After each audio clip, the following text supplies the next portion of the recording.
조만간 선보이게 될 일본의 계획은 두 척의 헬리콥터 구축함을 사실상의 항공모함으로 변신시키는 건데요. 이로써 아시아 태평양 지역의 항공모함 보유가 늘어나게 되겠죠. 역사적으로 일본 해군은 항공모함에 중점을 두었으며 세계 최초의 특수목적 항공모함인 호쇼는 일본산으로 1922년 12월 27일 등장했는데요. 1942년 6월 미드웨이 전투에서 일본은 지구상에서 가장 큰 항공모함 함대의 소유자였죠. 이미 아시겠지만 이제는 그렇지 않아요. 일본은 전쟁에서 패배하고 말았죠. 전쟁이 끝날 무렵 이들의 대부분은 미 해군의 공격으로 침몰했어요. 전쟁이 끝나고 나서 남은 항공모함들은 일본이 군축 해체 기간에 돌입하자 분해되고 말았고요. 그들은 더 이상 전쟁을 벌이지 못하도록 1947년 새로운 법을 채택했는데요. 예를 들어 냉전과 한국전쟁 중에는 미국의 지원으로 자기 방어를 목적으로 군사 능력이 재건되었지만 대부분의 경우 평화 유지를 목적으로 했죠. 하지만 최근 일본에 가장 가까운 이웃들이 항공모함을 도입하자 문제가 생겼는데요. 중국은 새로운 함대를 제조 중이며 한국도 현재 이 분야의 첫 진출을 계획하고 있는 상황이죠. 이를 핑계로 앞서 언급한 일본 헌법의 일부는 아베 신조 총리에 의해 변화되었어요. 일본은 여전히 기술적으로는 항공모함이 없지만 다목적 작전 구축함을 가지게 되는데요. 그것의 차이가 뭘까요? 사실은 이름만 다른 거예요. 일본은 영국 해군의 새로운 퀸 엘리자베스급 항공모함 2척을 건조한 영국 회사의 도움을 받게 되는데요. F-35B 라이트닝2 스텔스 전투기를 지원할 수 있도록 이즈모급 헬리콥터 구축함 2척을 강화하려는 시도죠. 이와야 타케시 일본 국방장관은 다음과 같이 언급했는데요. 이 함선들을 갖추게 되면 우리는 그것을 다양한 목적으로 사용할 수 있어 바람직하다. 도쿄는 이미 보유한 42대의 스텔스 전투기와 더불어 100대의 F-35를 추가로 주문할 계획이에요. 우리는 일본의 속내를 정확하게 알 수 없으나 경계할 수밖에 없는데요. 잠시 영국산으로 화제를 돌릴게요. 인도는 현재 2척의 항공모함이 있지만 세 번째를 위해 영국에 손을 벌렸는데요. 인도 해군 관료들이 영국 해군의 HMS 퀸 엘리자베스 모함이 건조된 스코틀랜드 로지스 조선소를 방문했다는 것이 공식적으로 발표되었죠. 그것은 그들이 영국으로 하여금 인도의 세 번째 항공모함인 INS 비샤를 만들게 하려는 의도였는데요. 왜 인도가 영국의 항공모함 설계에 관심을 가졌을까요? 그것은 INS 피라트라고 하는 영국제 항공모함에 대한 이전의 좋은 경험 때문에 영국의 설계를 선호하는 것일지도 모르죠. 피라트는 30년 이상 인도 해군에 복무하며 제 역할을 해냈고 전 세계에서 가장 오래된 현역 항공모함이라는 기록을 남기며 2017년에 퇴역했는데요. 이후 러시아제 항공모함 INS 비크라 마디티아로 교체되었지만 슬프게도 피라트보다는 부족했죠. 보일러와 동력 장치가 매우 불안정한 것으로 판명되었어요. 수년간의 복무 기간 동안 비크라 마디티아는 보일러 화재로 인해 3명의 장교가 목숨을 잃고 상당수가 부상당했죠.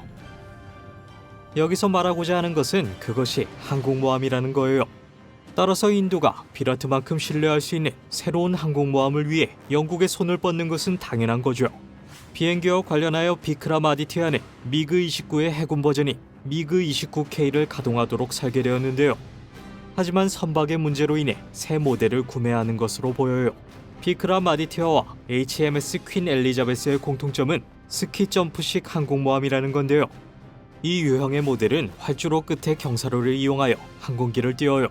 그러나 대부분의 현대 서양 해군 전투기는 사출기 시스템을 사용하여 비행 갑판에서 발사하는데요. 이로 인해 이륙을 더 많이 시킬 수 있으며 이는 인도가 러시아제를 버리고 새로운 것을 찾는 또 다른 이유이죠. 발사란이 조금 멋지게 들리는데요.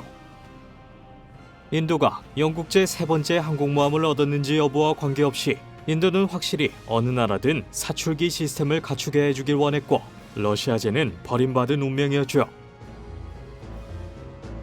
그런데 우리는 초강대국 자리를 탐내는 중국을 빼놓고는 이야기를 진행할 수 없는데요. 약자로 플랜으로 불리는 인민해방군 해군은 인민해방군의 해군 담당 부서이며 중국 공산당의 날개이자 한 축이죠. 그리고 그들은 차세대 항공모함 개발에 박차를 가하고 있는데요. 이 인민해방군 해군의 계획은 제231, FC-31 및 청두 제220과 같은 5세대 전투기들을 한 곳에 모은 항공모함을 갖추는 거예요. 하지만 그들이 이 계획을 곧바로 성사시키기엔 무리라는 판단도 있어서 중국은 일종의 디딤돌인 중간 단계를 거치고자 하는데요. 그들에게 디딤돌에 해당하는 항공모함은 제27이라고 불리는 거예요. FA-18EF 슈퍼호넷 및 EA-18G 그로울러와 비교 가능한 제25의 개선된 버전이죠. 플랜은 아주 빠르게 현대화 중에 있는데요. 지난 10년간 중국 조선 업체들은 100여 척의 선박을 건조했죠. 이는 미국 해군의 능력을 크게 상회하는 구축 속도인데요.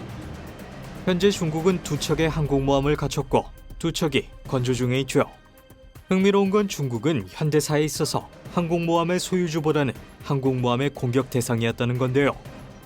예를 들어 일본 해군은 1930년대 중국 본토에 대한 일련의 타격을 감행하기도 했고요. 그 후 미 해군은 중국의 국공내전이 끝날 무렵에 중국군을 보호하다가 한국 전쟁 중에는 항공모함으로 중공군에게 공습을 가하기도 했죠. 1996년에 미국은 제3차 대만 해협 위기 때 중국의 군사행동에 대한 반대의 표시로 대만 근처에 항공모함 전단을 배치하기도 했었고요. 플랜이 항공모함을 구축하는 것에 대한 과도한 집착은 그들이 그동안 항공모함에 당해왔던 것에 대한 안갚음을 위한 것일지도 모르죠. 플랜의 두 항공모함 중 첫 번째는 랴오닝으로 중국 해군이 해군 항공 가동을 위한 기술과 절차를 습득하기 위해 훈련 시에 사용되는 항공모함인데요. 타입 002로 알려진 두 번째는 랴오닝과 유사하지만 몇 가지 개선 사항이 있어요. 그것은 전자적으로 스캔하는 능동형 레이더와 훨씬 더 큰 비행 데크를 갖췄죠. 타입 002는 랴오닝보다 총 30대가량 많은 전투기를 운반할 수 있을 것으로 보여요.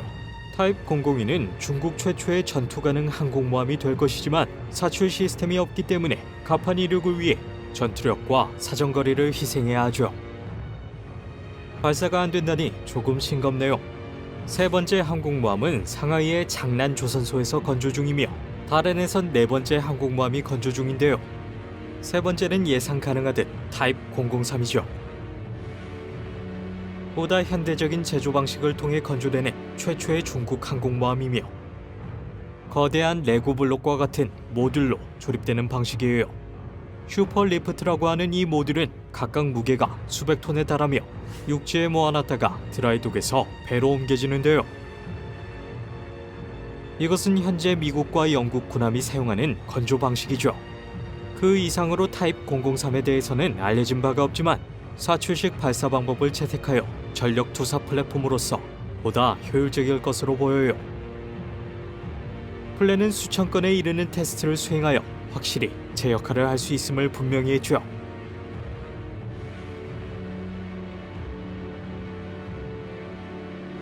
그리고 물론 미국 또한 대응에 들어갔는데요. 중국이 치고 올라오는데 어떻게 가만히 보고 있을 수 있겠어요? 미국은 현재 제럴드 R 포드 클래스를 건조 중이에요. USS 엔터프라이즈 CVN-65를 대체하는 항공모함으로 진 로덴베리의 창조물의 이름을 땄죠. 이 새로운 선박은 구형 항공모함과 유사한 선체를 가지지만 전자기 항공기 사출 시스템 및 효율성 개선 디자인을 특징으로 하죠. 그러나 비행 데크의 변화는 이전의 미국 항공모함들과 가장 눈에 띄는 차이인데요. 경납과 항공기 취급에 이르기까지 모든 것을 개선하기 위해 비행 데크의 많은 섹션이 변경되었죠. 이전의 미국 항공모함은 비행 데크 가장자리를 따라 날개 공간이 부족하여 완전히 적재된 항공기를 발사할 수 없었는데 그 문제를 해결한 거예요. 제럴드 R 포드 클래스의 새 벡텔 A1B 원자로는 이전에 사용된 것보다 훨씬 작고 간단하며 이들은 제럴드 R 포드 클래스를 더욱 강력하게 만들고 더 적은 선원으로 기능할 수 있게 만들어 주었어요. 현재의 엔진과 추진 시스템은 1960년대 온보드 기술이 훨씬 적은 전력을 필요로 했을 때 설계되었지만 미국 항공모함의 미래가 향하는 방향에는 충분하지 않은데요. 제럴드 R 포드 클래스는 주요 시스템과 새 전자기 사출기의 동력을 생성하기 위해 4개의 주요 발전기로 증기를 배관하여 전력으로 변환시킬 수 있어요. 이 증기 동력 사출기는 다른 디자인보다 더 효율적이고 가벼우며 작고 강력하죠. 이 새로운 디자인이 사람들의 상상력을 사로잡는 것은 항공기 발사와 회수에 대한 기술적 혁신인데요. 그러나 더욱 인상적인 것은 선박 안에 깊숙이 숨어있는 기계적인 발전이에요. 예를 들어 폭탄이나 미사일 등 항공기 탑재 장비를 더 높은 갑판으로 운반하는 데 사용되는 엘리베이터 시스템이 완전히 개선되었으며, 그리고 훨씬 더 많은 무게를 안전하게 다룰 수 있게 되었죠. 이 새로운 시스템으로 엘리베이터는 2배의 무게를 수용하며 시간을 3분의 1로 단축시켰는데요. 전시 상황에서 이러한 시간 절약은 매우 중요한 것이죠.